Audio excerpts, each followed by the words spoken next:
కవ్వాల్ పులుల అభయారణ్యం core area నుంచి గ్రామాల తరలింపు ఇప్పుడు అధికారులకు చిక్కుగా మారుతుందా? పైలట్ ప్రాజెక్ట్ కింద ఆ గ్రామాల తరలింపు కోసం అక్కడ నివసిస్తున్న 142 కుటుంబాలకు ప్రభుత్వం 24 కోట్ల 10 లక్షల రూపాయలను పరిహారం కింద కేటాయించింది. గతంలో ఇచ్చిన హామీల ప్రకారం తమకు పరిహారం అందలేదని గ్రామస్తులు చేస్తున్న ఆరోపణల్లో వాస్తవం ఎంత? ఈ నెలాఖరులోపు గ్రామాల్లోని ప్రజలను ఖచ్చితంగా తరలిస్తామని అధికారులు అంటున్న నేపథ్యంలో రాంపూర్, మైసంపూర్ గ్రామాల్లో ప్రస్తుతం ఎటువంటి పరిస్థితులున్నాయి? ఈ ప్రశ్నలన్నింటికీ సమాధానాలని ప్రైమ్ 9 న్యూస్ గ్రౌండ్ రిపోర్ట్లో చూసేద్దాం.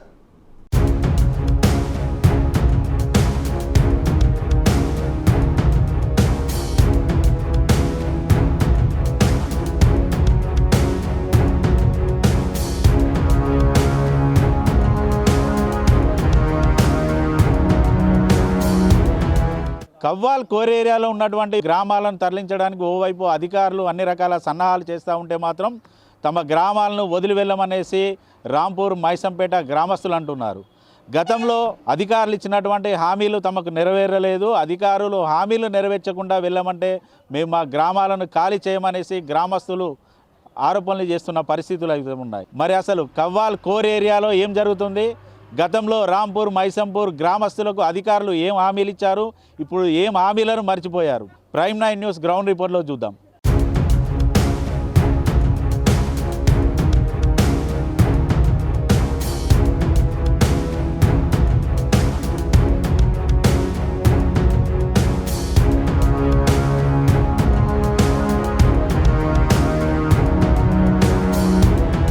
ఉమ్మడి ఆదిలాబాద్ జిల్లా అంటేనే అడవుల జిల్లా అని పేరు. ఉమ్మడి జిల్లాల నదీ తీరం వెంబడి మహారాష్ట్ర వైపున ఉన్న తిప్పేశ్వరం, తాడోబా, ఇంద్రావతి పులుల సంరక్షణ కేంద్రం నుంచి ఏటా పదుల సంఖ్యలో కవ్వాల్ టైగర్ జోన్లోకి పులులు వచ్చిపోతూ ఉంటాయి.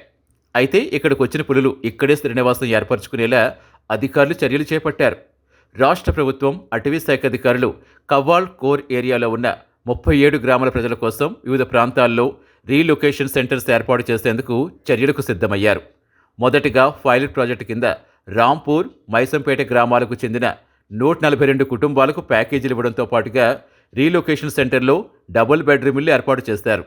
ఈ ప్రాజెక్టు కోసం 24 కోట్ల 10 లక్షలతో పరిహారం అందించేందుకు చర్యలు తీసుకున్నారు.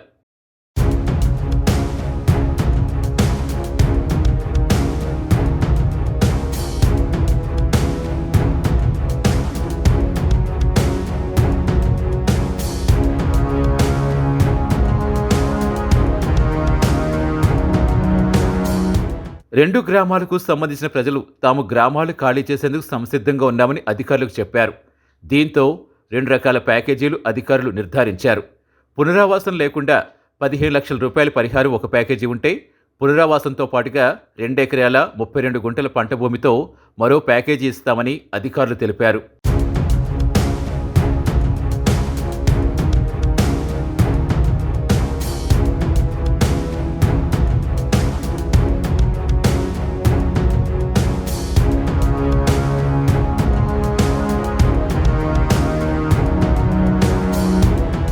గతంలో తమకిచ్చిన మాటలు అధికారులు విస్మరించారని గ్రామస్తులు ఆరోపిస్తున్నారు.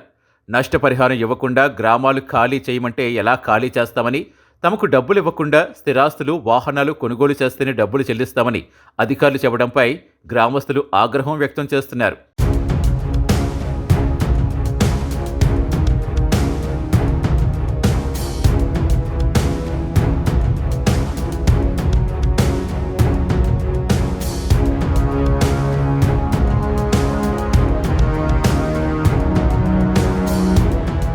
తమకు బండ్లు నడపడం రాదని, వాహనాలు కొన్ని నడపలేక తాము ప్రమాదాల బారిన పడి చనిపోవాలా అని గ్రామస్తులు ప్రశ్నిస్తున్నారు.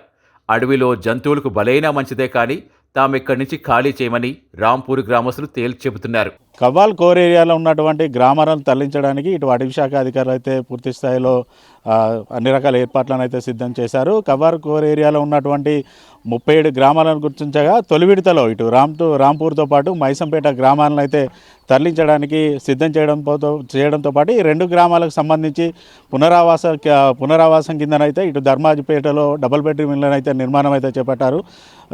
దాదాపు దాదాపు ఒక నెలలో ఈ 2 గ్రామాలకు సంబంధించినటువంటి గ్రామాల ప్రజలను తరలిస్తామని ఇటు అటుశాఖ అధికారులు చెప్తున్న పరిస్థితులు అయితే ఉన్నాయి. ప్రస్తుతానికి మనం రాంపూర్లో ఉన్నాం. రాంపూర్ గ్రామ ప్రజలు మనతో ఉన్నారు, వారిని అడిగి తెలుసుకుందాం.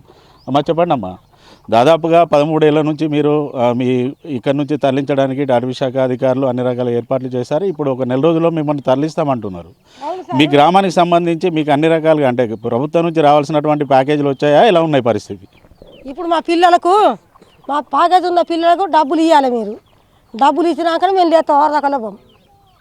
మాకు ఇల్లులు ఉన్నాయి, పిల్లగాని ఎటు పోతారు మరి? మాకు ఇల్లులు ఉన్నాయి, మేము ఇంట్లో పోయి చేరుతాం. పిల్లగాని ఎటు పోతారు మరి? అలా డబ్బులు వాళ్ళకి ముందు ఇచ్చినాక మేము లేస్తాం. మళ్ళీ అయినా మళ్ళీ పట్టాలు మా చేతికి పట్టాలు ఇవ్వాలి. దాదాపు ఇప్పుడు దాదాపు అసలు మీ గ్రామంలో రాంపూర్లో ఎన్ని కుటుంబాలు ఉన్నాయి? కుటుంబాలకు సంబంధించి ఇటు 15 లక్షల ప్యాకేజ్తో పాటు ఇతరత్ర కూడా ఇటు ప్రభుత్వం నుంచి కల్పిస్తామని చెప్పారు. మరి అవన్నీ మీకు అందాయా? మీరు వెళ్ళడానికి సిద్ధంగా ఉన్నారు? వాళ్ళు ఈగన పారి మేము ఎక్కడికైనా కాలుస్తాం. ఇక ప్యాకేజ్ ఇస్తామండ్రి, వాళ్ళ ఇండ్లు అన్నీ మరి మాకు ఏం లేకనప్పాయి. ఇప్పుడు మీరు నెల లోపట్ల లొవ్వాల చేయాలంటే మేము ఎట్లా లేస్తాం? మాకు అన్ని డబ్బులు మాకు అకౌంట్లో కొడితేనే మేము లేస్తాం. అవ్వదాకైతే మేము లోవం. ఎట్లా ఉన్నాయి ఇప్పుడు మీకు ధర్మాజిపేటలో ఇండ్లు అయితే నిర్మిస్తారు. ఇండ్ల దగ్గర ఇండ్లు కానీ లేదనుకుంటే మీకు కేటాయిస్తున్న పంట పొలాలకు సంబంధించిన భూమి కూడా వీటిలో ఎట్లున్నది? ఏ రకంగా కూడా లేవలింగ్ చేయలే. సాపు ఎత్తులు గుట్టలు అన్నీ ఉన్నాయి. అవన్నీ లేవల్ చేయండి. లోవు మన ఎట్లా ఎత్తారు?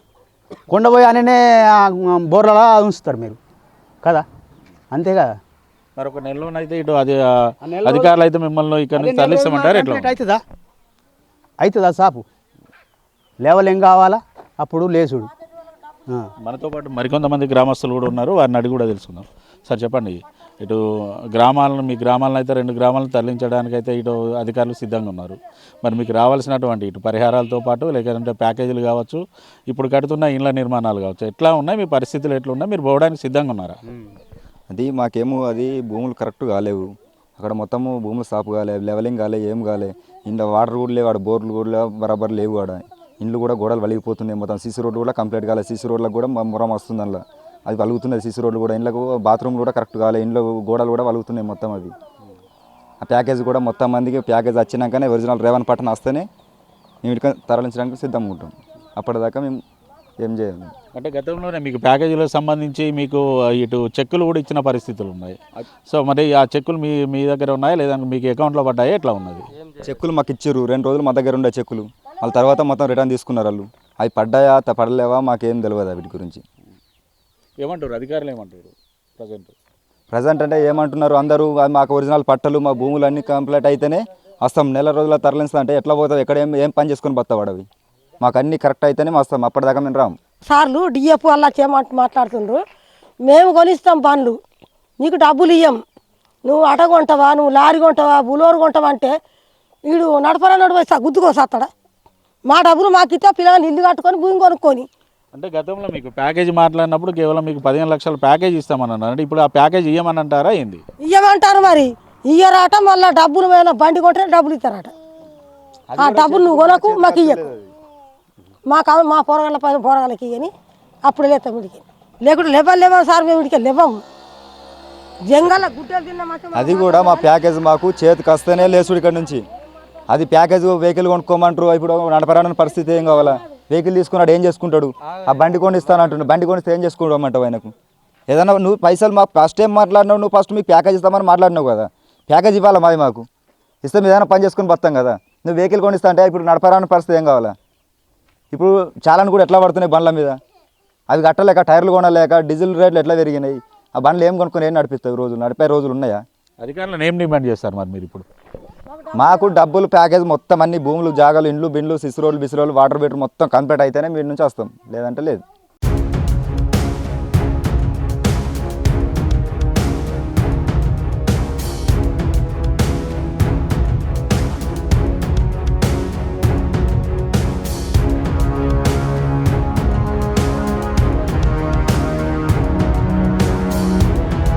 రెండు గ్రామాలకు సంబంధించి ధర్మాజిపేటలో రీలొకేషన్ సెంటర్లో డబుల్ బెడ్రూమ్ ఇళ్ల నిర్మాణ పనులు 90% పూర్తయ్యాయి.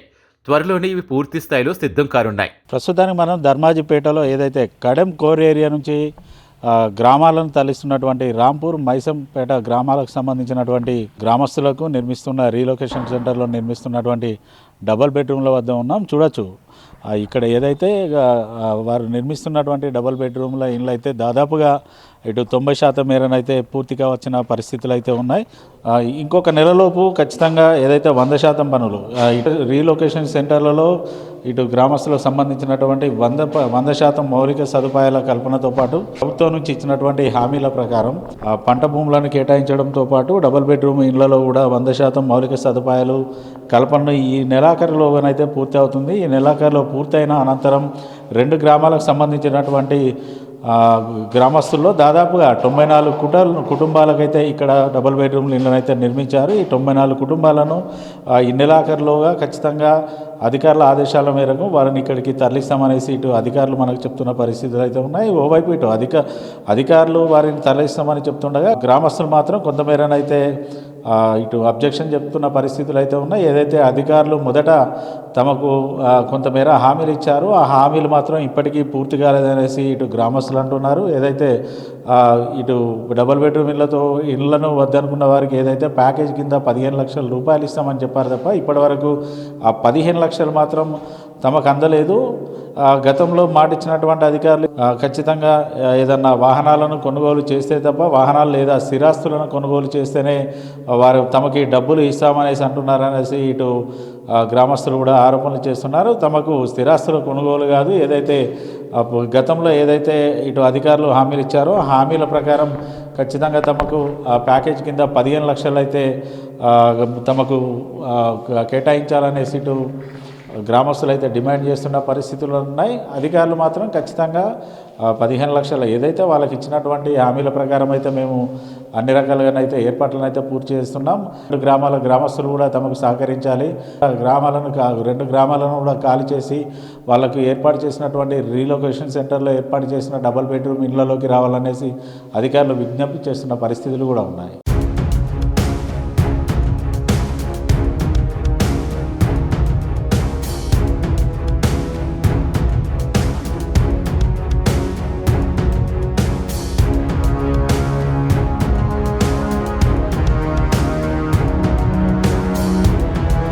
రెండు గ్రామాల్లో 142 కుటుంబాలుంటే 48 కుటుంబాలకు 15 లక్షల ప్యాకేజ్ ఇస్తున్నారు. 94 కుటుంబాలకు డబుల్ బెడ్రూమ్ ఇళ్లతో పాటుగా భూమిని మరో ప్యాకేజీగా కేటాయిస్తామని అధికారులు అంటున్నారు. ఈ నెలాఖరులోగా 2 గ్రామాల ప్రజలను తరలిస్తామని చెబుతున్నారు. గ్రామస్తులు అపోహలకు పోవద్దని తమకు సహకరించాలని అటవీ శాఖ అధికారులు చెబుతున్నారు. కడెం కోర్ ఏరియా నుంచి తరలించనున్నటువంటి రాంపూర్ మైసంపూర్కు సంబంధించినటువంటి గ్రామస్తులకు సంబంధించి ఇప్పటికే ఇక్కడ డబుల్ బెడ్రూమ్ ఇళ్లనైతే ఏర్పాటు చేస్తున్న పరిస్థితులు అయితే ఉన్నాయి. ప్రస్తుతానికి మనం ధర్మాజిపేట వద్ద ఉన్నాం. ధర్మాజిపేటలో ఈ 2 గ్రామాలకు సంబంధించినటువంటి గ్రామస్తులకు సంబంధించి 94 డబుల్ బెడ్రూమ్ ఇళ్లనైతే నిర్మిస్తున్నారు. ఓవైపు ఈ నెలాఖరు అంటే నెలలోపుగా 2 గ్రామాలకు సంబంధించినటువంటి గ్రామస్తులను తరలిస్తామనేసి అధికారులు చెప్తున్నప్పటికీ కూడా గ్రామాలకు మనం వెళ్ళినప్పుడైతే వాళ్ళు కొన్ని క్వశ్చన్స్ అయితే రేజ్ చేసిన పరిస్థితులు అయితే ఉన్నాయి. ప్రస్తుతానికి మనకు అందుబాటులో కడెం మండలానికి సంబంధించినటువంటి FRO అనిత ఉన్నారు. వారిని అడిగి తెలుస్తుంది. సార్ మేడం చెప్పండి, ఈ 2 గ్రామాలకు సంబంధించి పైలట్ ప్రాజెక్ట్ కిందనైతే తొలి విడతలో ఈ 2 గ్రామాల ప్రజలను తరలిస్తున్నారు. వారికి సంబంధించి ఇక్కడ ఈ లొకేషన్లో మౌలిక సదుపాయాల కల్పన పూర్తి స్థాయిలో అయిపోయిందా, ఎలా ఉంది ఇక్కడ పరిస్థితి? Good morning to all. ప్రస్తుతం మనం ఇక్కడ Kawal tiger reserve core area నుంచి మైసంపేట్, రాంపూర్ పునరావాస గ్రామాలకు చెందిన ఇండ్ల స్థలం దగ్గర ఉన్నాము. ఇది మొత్తము అక్కడ నుంచి మనం 142 ఫ్యామిలీ యూనిట్స్ని 2 విలేజెస్ నుంచి మనం ఇక్కడ తరలించడం జరుగుతుంది. అందులో ముఖ్యంగా ఒక 2 ఆప్షన్ల కింద వాళ్ళకు ప్యాకేజ్ అనేది అందించడం జరుగుతుంది. అది NTCA గైడ్లైన్స్ ప్రకారం, national tiger conservation authority guidelines ప్రకారము. అందులో ఆప్షన్ 1లో భాగంగా ఒక 48 ఫ్యామిలీ యూనిట్స్కి వాళ్ళకు 15 lakhs అమౌంట్ అనేది ఇవ్వడం జరుగుతుంది. దెన్ 2 గ్రామాల నుంచి 94 ఫ్యామిలీ యూనిట్స్ మాత్రం ఆప్షన్ 2ను ఎంచుకోవడం జరిగింది. అందులో ఆప్షన్ 2లో మాత్రం వాళ్ళకి బెనిఫిషరీకి ఇండ్లు, వాళ్ళకు కమ్యూనిటీ ఫెసిలిటీస్ మరియు వాళ్ళకు అగ్రికల్చర్ ల్యాండ్ అనేది కేటాయించడం జరిగింది. ఇది ఇండ్ల స్థలం వచ్చేసరికి 5 హెక్టార్లుగా ఉంది. ఇందులో ఇప్పుడు ప్రజెంట్ ఆప్షన్ 2 కింద ఉన్న వాళ్ళకి 94 హౌజెస్ అనేది కన్స్ట్రక్షన్ చేయడం జరిగింది. దాదాపుగా ఇప్పుడు 95% వర్క్ కంప్లీట్ అయింది. ఎక్సెప్ట్ చిన్న చిన్న శానిటరీ వర్క్స్ తప్ప ఆల్మోస్ట్ వర్క్ అనేది కంప్లీట్ చేయడం జరిగింది. మరి దీనిలో ఈ 94 ఫ్యామిలీస్కి మనం పక్కనే అగ్రికల్చర్ ల్యాండ్ అది 107 హెక్టార్స్, ప్రతి బెనిఫిషరీకి 2 ఎకరాల 32 గుంటలు అనేది ప్రొసీడింగ్స్ ఇవ్వడం జరిగింది. సో దానిలో భాగంగా మనం అక్కడ క్లియరెన్స్ కానీ టిల్లింగ్ కానీ వర్క్ ల్యాండ్ ప్రిపరేషన్ వర్క్ అనేది చేయడం జరిగింది. సో ఓన్లీ ఇప్పుడు ఇండివిజువల్ బెనిఫిషరీకి ల్యాండ్ అనేది డివైడ్ చేసే ప్రక్రియ అనేది ఇప్పుడు నడుస్తుంది. సో అది అవ్వంగానే అతి త్వరలో ఇక్కడ ఉన్నతాధికారుల ఆదేశాల మేరకు మనం ఇనాగ్రేషన్ చేసి అక్కడ మైసంపేట్ రాంపూర్ గ్రామస్తులను కోర్ ఏరియా నుంచి ఇక్కడికి షిఫ్ట్ చేయడం జరుగుతుంది. అంటే ఇటు గ్రామాల నుంచి కూడా ఒకటే వాదన వినబడుతుంది మేడం. ఏదైతే తమకు ఇస్తున్నటువంటి కాంపన్సేషన్ కింద 15 లక్షలు ఇస్తామన్నారు, ఇప్పటివరకు ఆ 15 లక్షలకు సంబంధించి మాకు ఎటువంటి పరిహారం అందలేదు. దాంతోపాటు గతంలో మాకు 15 లక్షలు ఇస్తామని చెప్పారు, కానీ ఇప్పుడు కేవలం మాకు వెహికల్స్ తీసుకుంటేనే రిసిప్ట్లు తీసుకొస్తేనే ఇస్తామంటారు అటవీ శాఖ అధికారులు అనేసి అయితే వాళ్ళు ఆరోపణలు చేస్తున్నారు.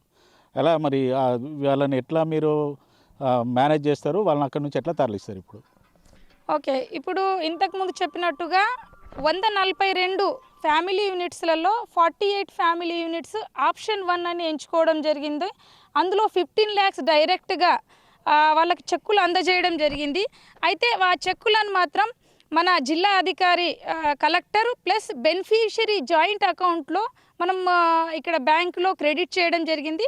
ఇప్పుడు ఆ అమౌంట్ అంతా బెనిఫిషరీ ప్లస్ కలెక్టర్ గారి జాయింట్ అకౌంట్లోనే ఉంది. సో కాబట్టి వాళ్ళు ముందు వెంటనే వాళ్ళకు టోటల్గా బై హ్యాండ్ క్యాష్ ఇవ్వకుండా ఏదైనా స్థిరాస్తి వెహికల్స్ కానీ ల్యాండ్స్ కానీ అట్లాంటివి ఉన్నప్పుడు వెంటనే రిలీజ్ చేయడం జరుగుతుంది.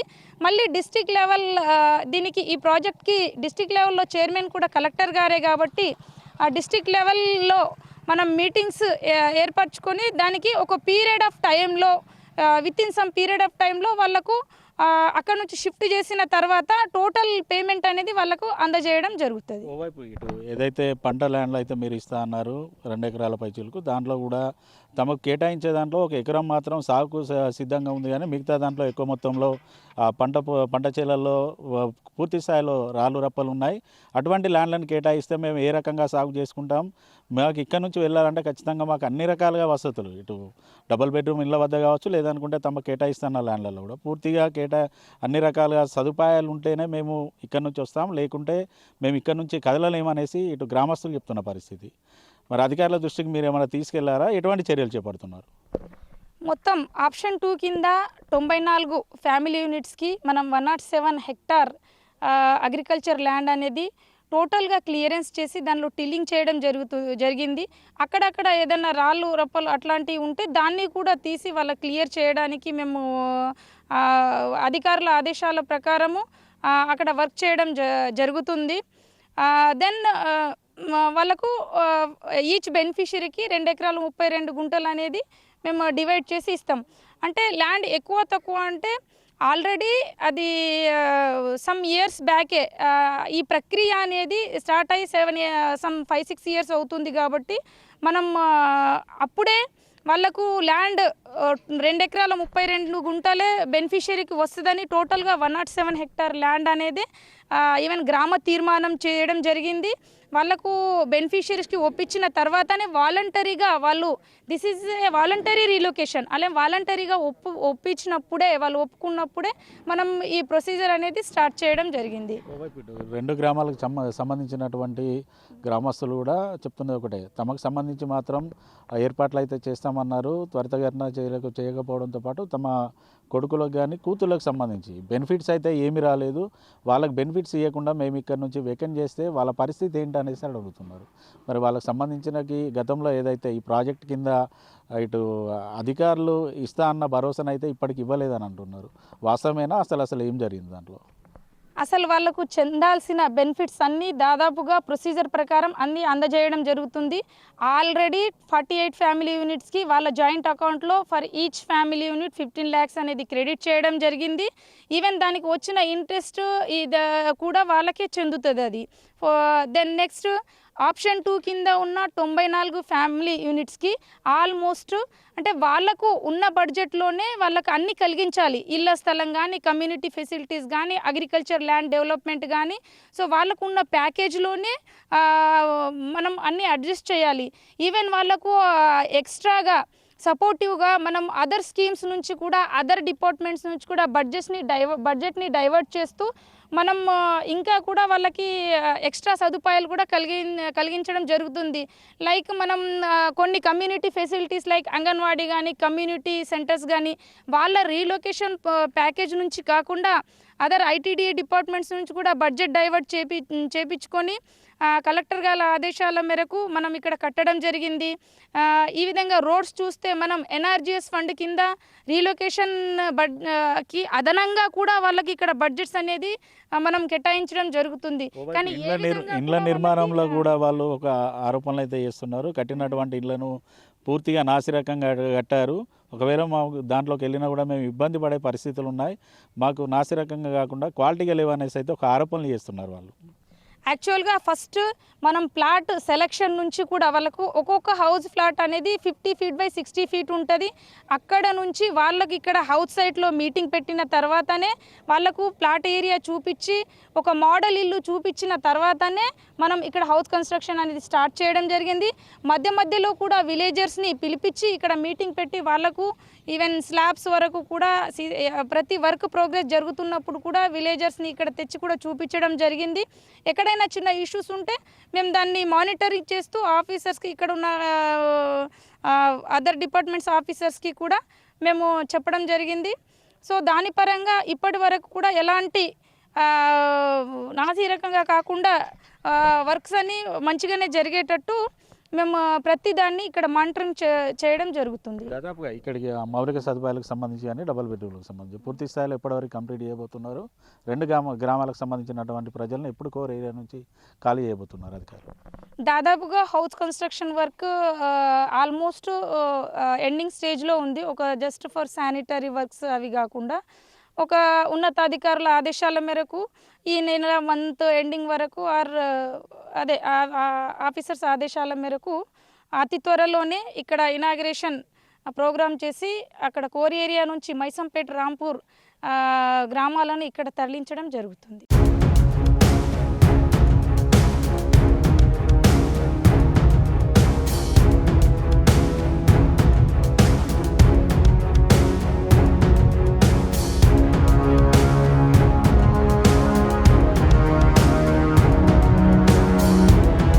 కవ్వల్ కోర్ ఏరియాలో ఉన్నటువంటి గ్రామాల్లో మొదటి విడతలో పైలట్ ప్రాజెక్టుగా రాంపూర్, మైసంపేట గ్రామాలను తరలించడానికి ఓవైపు అధికారులు అన్ని రకాలుగా ఏర్పాట్లను సిద్ధం చేసినప్పటికీ కూడా మొదట తమ గ్రామాన్ని వదిలిపెట్టడానికి ఈ 2 గ్రామాల ప్రజలు సిద్ధమైనప్పటికీ కూడా ఏదైతే తమకిచ్చినటువంటి హామీలో పూర్తిగా ఏమీ నెరవేరలేదు, కనీసం తమకు ఇండ్లు కట్టించే దగ్గర మౌలిక సదుపాయాలు లేవు, తమకు ఇస్తామన్న ప్యాకేజీలు కూడా ఇటు అటవీ శాఖ అధికారులు ఇవ్వలేదనేసి ఇటు 2 గ్రామాల ప్రజలైతే ఆరోపణలు చేస్తున్నారు.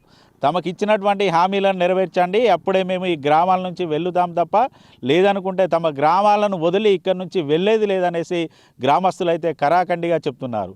మరి అధికారులు ఎటువంటి నిర్ణయాలు తీసుకుంటారు?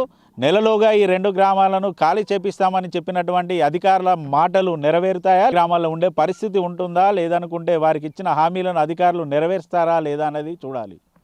ఇది కవ్వాలు కోర్ ఏరియా నుంచి తరలించడానికి సిద్ధంగా ఉన్నటువంటి 2 గ్రామాల్లో ఉన్నటువంటి ప్రస్తుత గ్రౌండ్ రిపోర్టు. మరొక గ్రౌండ్ రిపోర్ట్తో మళ్ళీ కలుద్దాం. వీడియో జర్నలిస్ట్ సతీష్తో శ్రీనివాస్, ప్రైమ్ 9 న్యూస్, ఆదిలాబాద్ జిల్లా నుండి.